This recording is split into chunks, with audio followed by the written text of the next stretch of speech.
如果自置居所支援措施延續落去，樓價只會唔止升不跌，根本就達唔到支援中產階層上樓嘅目的。佢哋期望政府取消計劃。3房1廳158萬已經算係筍盤，究竟而家嘅樓價市民負唔負擔得起呢？應該負擔唔起啊！係啊！點解咁講？全部啲嘢都貴晒啦，人工冇貴啊！咁究竟4厘利息補貼計劃幫唔幫到市民置業啦？佢補貼都係齋講啫嘛，補頭100萬，但係而家啲樓全部都過100萬㗎啦，最渣嗰啲都係咯，所以就作用唔大咯。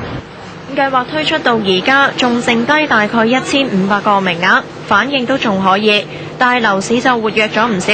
有地產代理商話，樓價比起之前上調超過20%。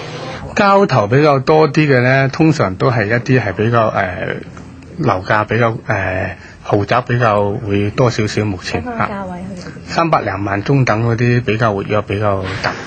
議員吳國昌直指政府推出計劃係因為受到地產業界嘅壓力，佢認為如果要延續計劃，亦都需要檢討支援嘅樓價上限。就唔好鼓勵市民上豪宅，唔好鼓勵市民呢係以超高嘅按揭嘅成數去買，即係幫地產商打一世工。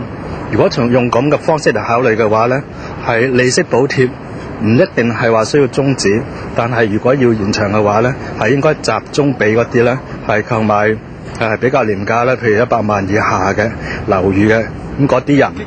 亦都有團體擔心，如果按照地產業界建議加大計劃支援嘅樓價價格上限，去到300萬，中產階層上樓嘅願望可能會越嚟越渺茫。